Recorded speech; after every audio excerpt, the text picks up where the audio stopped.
Eu sou a Vivian Broge, VP de Relações Humanas e Marketing, mas antes de tudo eu vou fazer a minha audiodescrição. Eu sou uma mulher branca, de olhos castanhos, cabelos loiros na altura dos ombros, eu tenho 1,60 m, estou usando uma saia verde, uma camisa bege e atrás de mim tem um fundo bem bacana. Então vamos começar com o nosso tema, para que você possa conhecer, se inspirar e se preparar para a sua próxima disrupção.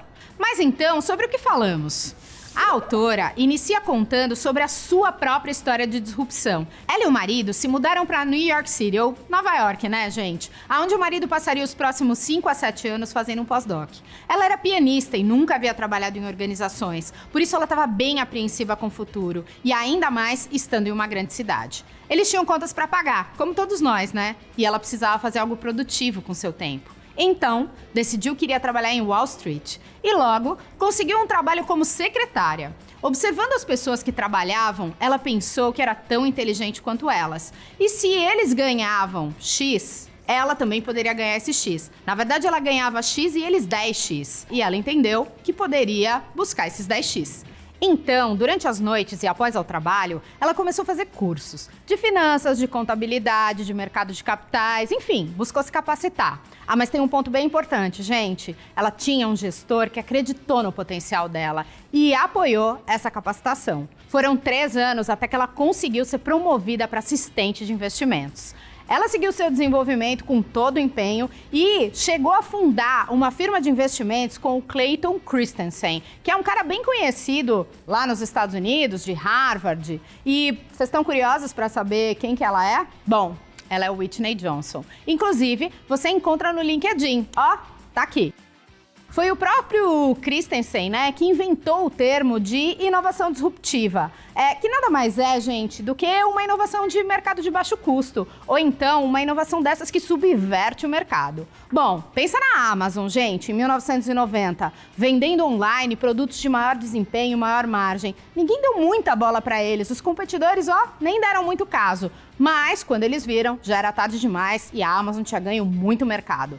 Nós, como indivíduos, também vivemos, assim como as nossas empresas, nas nossas vidas, processos de mudança, não é mesmo? Sobretudo, quando a gente vive mudança disruptiva, a gente também fica apreensivo, a gente também fica agitado. Eu fico, vocês não? Bom, mas como é que a gente lida, gente, com a imprevisibilidade da mudança? Segundo a Whitney e o Clayton, a gente pode aplicar um gráfico de uma curva S. Já ouviram falar sobre isso? Ele é muito usado em negócios para avaliar a rapidez da adoção de uma inovação. Isso é usado em empresas, mas também pode ser usado para as pessoas. A autora ainda disruptou novamente e se tornou escritora e palestrante. Se nós temos muitas pessoas em uma organização que aprenderam tudo, ou quase tudo, né? Que podiam para fazer a sua própria posição e elas não estão se lançando a novos ciclos de aprendizado, as organizações correm risco. E no final as pessoas também, né? Para as empresas crescerem, sejam elas startups ou ainda da Fortune, né? Empresas da Fortune, as pessoas precisam estar em constante crescimento. Disruptando Você oferece um framework com 7 regras básicas para desenvolver pessoas com alto crescimento, alto desenvolvimento e, portanto, relevância. As 7 regras básicas são correr ou assumir riscos certos, jogar com seus diferenciais e pontos fortes, abraçar restrições, lutar contra o direito, dar um passo atrás ou de lado para crescer, falhar e deixar a sua estratégia emergir. Quer aprender as 7 regras? Vem comigo!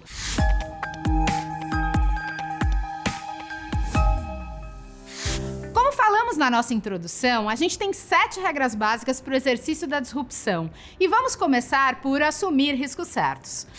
Pessoas não compram produtos, elas querem atender necessidades. E os disruptores não procuram por qualquer necessidade, não. Eles querem aquelas que não estão atendidas. De preferência, aquelas que tenham algo novo para diferenciá-las.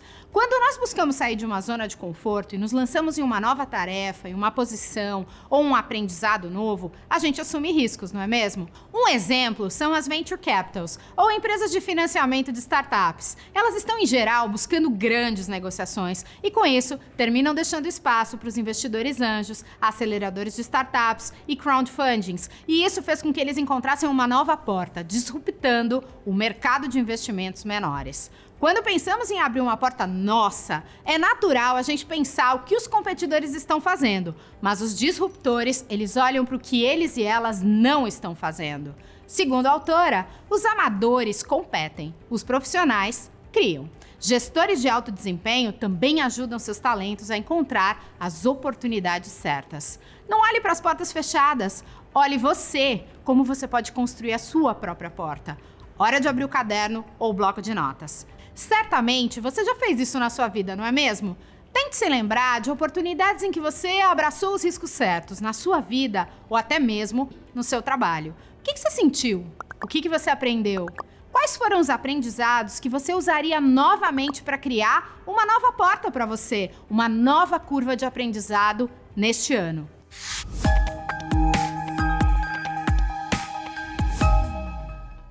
É da natureza humana ficarmos obcecados pelas nossas fraquezas. Quantas vezes a gente já não perdeu o sono ou ficou remoendo feedbacks de oportunidades de melhoria que nos foram dados? Certamente, mais do que os elogios que a gente recebe. Quando fazemos processos de avaliação de desempenho, muitas vezes nós focamos os nossos PDIs naquilo que a gente pode eliminar ou no que a gente costuma chamar de pontos fracos. Mas inúmeros estudos de diversas universidades dizem que o melhor que a gente pode fazer é focar nos pontos fortes. Eu, inclusive, costumo dizer que as pessoas são convidadas para processos seletivos ou para promoções pelo que elas fazem de melhor. É por isso que elas são lembradas. E assim é que elas constroem suas marcas pessoais. Seu ponto forte é o que te distingue. Olha, pensa no Skype. Quando eles se lançaram no mercado, olharam para as pessoas que precisavam de chamadas de longa distância, mas não podiam pagar. Eles eventualmente tinham uma restrição financeira, que também não tinham capacidade de competir com os grandes produtores de sistemas de videoconferência. Olhando para isso, eles enxergaram uma porta, gente. Chamadas de longa distância com qualidade de áudio e vídeo inferior poderiam ser muito atrativas, em especial para o público de estudantes universitários. E agregaram uma distinção: o Skype era gratuito. Uma outra história, gente, contada no livro é a da Celine Schillinger, que trabalhava na Sanofi Pasteur e decidiu escrever uma carta à mão para o CEO, contando como ela se sentia na empresa. Ela também compartilhou essa carta, gente, com alguns colegas. A carta viralizou na empresa. A carta falava como ela se sentia subaproveitando seus talentos, que não estavam sendo utilizados ao máximo, e fazia várias sugestões de como eles podiam melhorar a gestão de talentos na empresa. O resultado desse passo de coragem dela foi ser nomeada como head ou responsável do movimento focado em equidade de gênero na empresa, além de ser a chefe de engajamento da empresa com partes interessadas para a finalidade de erradicar a dengue. Precisamos aprender, gente, o que é necessário para fazer o nosso trabalho. Mas depois disso, o próximo passo é focar nos nossos pontos fortes. Ah, se for o caso, gente, de você sentir que o mercado não está valorizando a sua força, busque abraçar essa restrição, pois ela pode se tornar uma vantagem competitiva para você. Mas como é que eu posso ter certeza de quais são as minhas forças distintivas? Bom, segundo a autora, você pode investigar de duas maneiras diferentes. A primeira é o que as pessoas te dizem com frequência que você é bom fazendo. E muitas vezes você nem liga muito, porque parece tão natural pra você. Sabe aquela frase, uau, você é muito boa nisso? Pois é isso aí. Bom, a outra coisa é o que te faz sentir muito poderoso ou poderosa. Aquilo que você pensa no final de um dia, que você fez tão bem e que você queria fazer e ainda seguir fazendo. Eu acrescentaria ainda um olhar em perspectiva sobre as suas avaliações de performance, porque o que é nosso talento costuma aparecer de forma recorrente.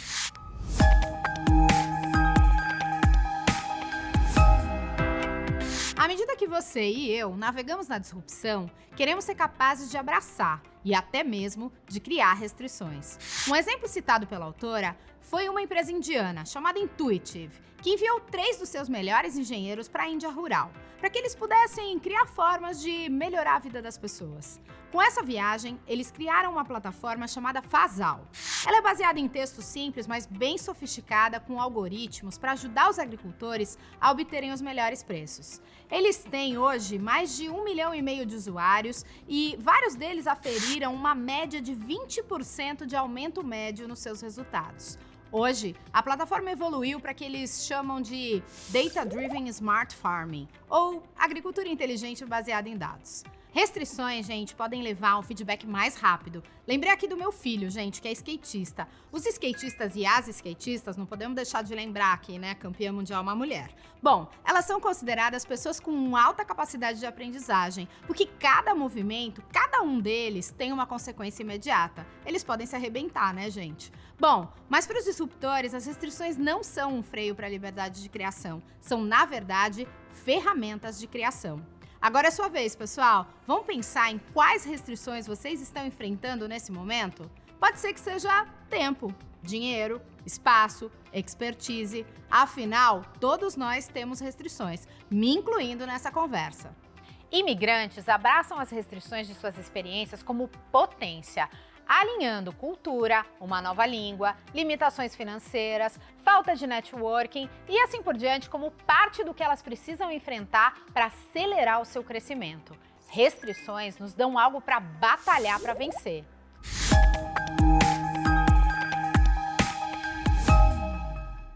Lutar contra o direito. Esse é um dos mais críticos e difíceis aceleradores da inovação, segundo a autora. A disrupção vem quando a gente tem fome de uma vida melhor.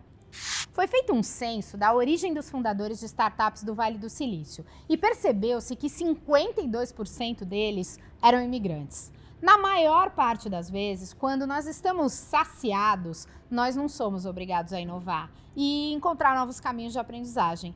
Esse bloqueio aos novos ciclos também se dá quando pensamos que não precisamos ouvir ideias de pessoas que não são como nós, que são diferentes. Esse assunto, inclusive, já foi muito estudado e existem evidências de que escutamos homens e mulheres de uma forma muito diferente. Segundo a autora, nós mulheres precisamos ser 2,5 vezes mais produtivas para sermos julgadas igualmente aos homens. Também temos estatísticas que as mulheres são menos propensas a receber nomeações para cargos de gerência sênior e acima, e até para terem um sponsor, né? Uma pessoa que ajuda no desenvolvimento visando o crescimento. A ideia disruptiva de uma mulher encontra, segundo a autora, mais atrito antes de ganhar força. Mulheres, essa ainda é uma restrição que nós precisamos abraçar. Enfrentamos um viés sistêmico generalizado, pois é sabido e comprovado que mulheres e homens em uma mesma equipe aumentam o conhecimento e o capital coletivo do time e a capacidade da gente resolver problemas complexos. Se nós mulheres somos conscientes disso, temos a oportunidade de usar essa restrição a nosso favor. Ou você pode pensar apenas, nós mulheres existimos, portanto nós merecemos. Mas isso não vai te levar a ultrapassar a restrição. Homens, em especial os homens líderes agora, estejam alertas aos vieses coletivos e nos ajudem a trazer cada dia mais força de mulheres e homens somados em nossas equipes. Nós precisamos do He for She e do She for She.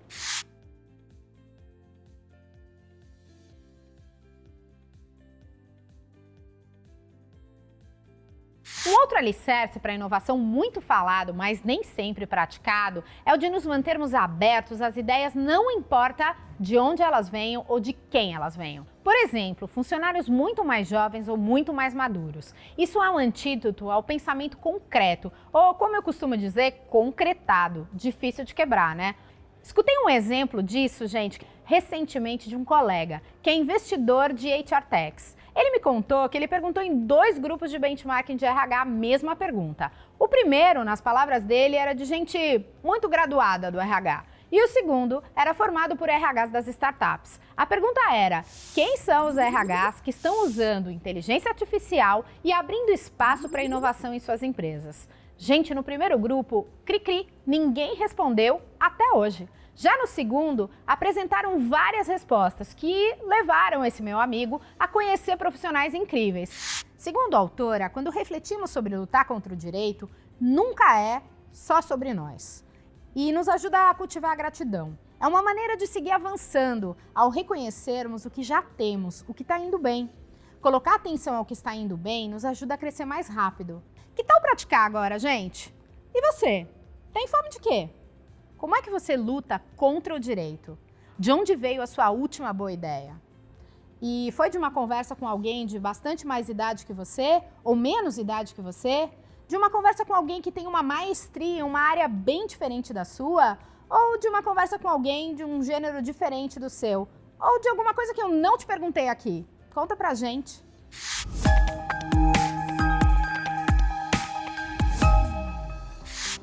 bom que você me acompanhou até aqui. E agora a gente vai falar de dar um passo para trás ou para os lados para crescer.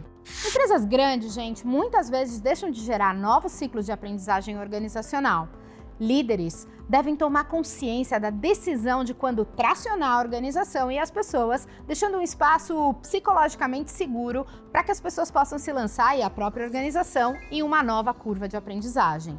Curva essa, gente, que pode levar a um novo período de rápido crescimento e sucesso. Recentemente, uma amiga me contou que estava indo para sua terceira carreira. Nós trabalhamos juntas quando ela e eu éramos executivas de RH em uma empresa de pesquisa brasileira. Ela cuidava de todos os hard skills de RH. Bom, vocês sabem, né, gente? Administração de pessoal, saúde, segurança, remuneração, essas coisas. Depois de muitos anos atuando como executiva de RH, ela achou que poderia pivotar sua carreira para se tornar uma consultora de estratégia e cultura empresarial. Se associou a outras pessoas que já tinham maestria na arte da consultoria e se lançou em uma bem-sucedida nova curva de aprendizado. Nos últimos anos, ainda atuando como consultora, ela fez uma formação em psicanálise e recentemente se lançou como psicanalista, dando início a um novo ciclo de aprendizagem. Com a longevidade, nós vamos experimentar essas transições de carreira, que eram bem pouco comuns, pelo menos no tempo dos meus pais. Talvez não nos de vocês, mas dos meus sim.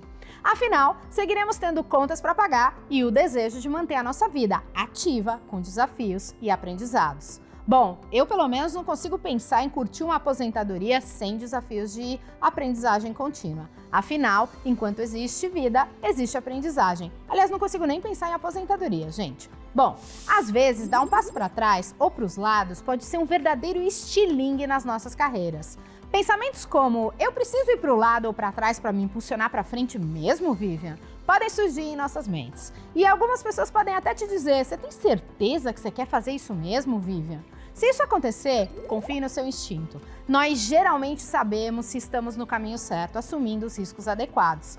Sempre que eu enfrento um movimento como esse, eu penso, que pior pode acontecer? Tal coisa. Nesse caso, o que eu faria? Ter um pequeno plano nos ajuda a ter conforto para improvisar se necessário, mesmo que muitas vezes a gente não se dê conta que não conseguimos controlar todas as variáveis, não é mesmo?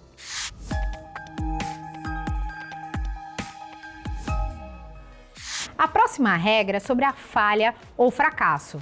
À medida que nós disruptamos, o fracasso é inevitável, em alguma medida, mas ele é terrivelmente perturbador para a maioria de nós. Agora eu vou contar uma história minha. Eu fiz o ensino médio na escola da Universidade de São Paulo, a chamada Escola de Aplicação, que até hoje fica dentro do campus da USP.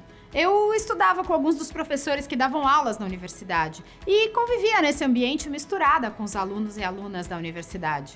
A minha família e eu tínhamos profunda convicção de que eu passaria na FUVEST e faria graduação em comunicação social lá.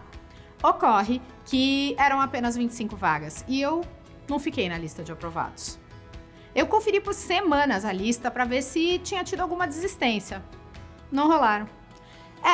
Esse foi o meu primeiro grande fracasso. E era algo que eu queria muito e experimentei esse fracasso. Mas uma história de fracasso não nos define. Eu passei super bem colocada em uma outra universidade, a FAAP. Mas essa sensação de falhar, ela foi tão pesada para mim e de alguma maneira reforçada pela frustração da minha família. Eu fiquei tão envergonhada que eu decidi que eu ia me empenhar ao máximo na universidade, que eu faria todos os estágios ao mesmo tempo, eu participei de todos os projetos de estudo, voluntariado, enfim, tudo que pudesse representar uma aceleração do meu aprendizado.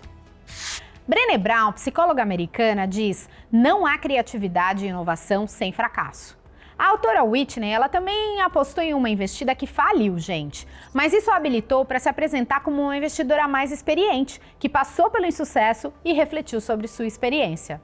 Em uma empresa que eu trabalhei, um mega experiente jornalista que havia investigado toda a vida pregressa do head de um dos negócios em um media training, o questionou como ele se sentia capaz de ser CEO daquela empresa e por que o mercado deveria apostar em um cara que havia falido uma empresa anteriormente.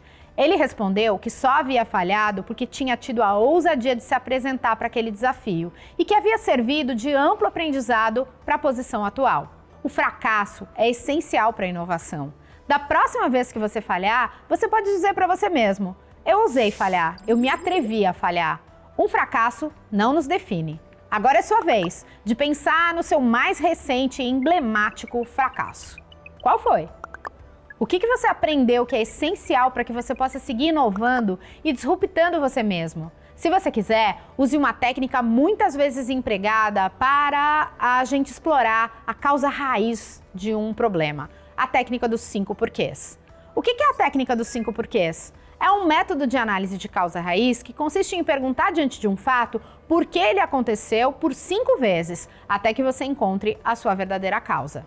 Quando nós estamos buscando um novo mercado para atuar, por exemplo, isso requer a seguinte regra: deixar a sua estratégia emergir. No livro, a seguinte estatística é apresentada: 70% de todos os negócios bem-sucedidos acabam em um lugar que não previam. Nós todos fazemos planos para o futuro, da nossa família, da nossa área, da nossa empresa, para nós mesmos. Mas ser um disruptor ou uma disruptora requer que a gente não consiga ver o final desde o início. Bom, nesse ponto eu pergunto uma coisa para vocês, gente. Quantas vezes você já se apresentou para desafios de inovação? Eu vou explicar aqui para vocês a regra das possibilidades iguais. De acordo com as pesquisas, a chance de um cientista escrever um artigo inovador é definida pelo número de citações em outros trabalhos. E isso está diretamente relacionado com quantos artigos e textos esses cientistas escreveram. Se você quer escrever um artigo inovador no LinkedIn, por exemplo, publique muito. Se você quer aprender a saltar para uma nova curva de aprendizado, pule. Apareça para o novo desafio e continue aparecendo. Bom, as métricas são sempre essenciais para medir a efetividade de algo. Então, também te pergunto, quais são as suas métricas corretas para medir a sua própria disrupção? Essa aí é difícil. Eu também estou pensando sobre isso, gente. Tudo bem, toma seu tempo. Se você estiver apresentando para desafios, você eventualmente vai se deparar com a disrupção. Disrupção é, por definição, assustadora, até meio solitária. As empresas de capital aberto muitas vezes comunicam inovações disruptivas e veem o preço das suas ações entrarem em queda livre até voltarem a subir. O que eu quero dizer com isso, gente? Que a gente também precisa ter fôlego, precisa respirar, precisa ser resiliente para poder passar a turbulência. A Whitney disse que sentiu uma perda de identidade quando deixou a Merrill Lynch, que foi bem assustador e bem solitário, mas que ela sentia que ela estava no caminho certo. Se você sentir que deveria tentar algo novo e não o fizer, provavelmente você vai sentir alguma coisa dentro de você por algum tempo. E inovando ou não, gente, a gente corre o risco da curva descendente. Então, a boa notícia é que o mercado costuma recompensar os inovadores com múltiplos muito superiores aos demais. As estatísticas, inclusive, indicam 30 vezes ou mais. Pensamos em performance como se ela fosse linear, mas a verdade é que elas são mais como ecocardiogramas, né, gente? Em última análise, o que o cérebro quer e até mesmo exige é uma deliciosa dopamina vinda do imprevisível. Opa, peraí que agora eu vou precisar de uma cola. Dopamina é um neurotransmissor responsável por levar informações do cérebro para várias partes do corpo. A substância é conhecida como um dos hormônios da felicidade e, quando liberada, provoca a sensação de prazer, satisfação e aumenta a motivação. Investimos muito do nosso tempo pensando em como inovar em produtos, processos, serviços, mas muito pouco tempo em como nós mesmos podemos inovar. A inovação de uma empresa começa dentro das pessoas. E lembre-se, o progresso inicial é lento e conforme você ganha prática, a competência e a confiança aceleram. À medida que você se aproxima da maestria, você vai desfrutar menos dos benefícios e do bem-estar do aprendizado. E aí, tá na hora de se lançar em uma nova curva. Se você não o fizer, em algum momento você pode chegar num platô. E desse platô pode se transformar em declínio.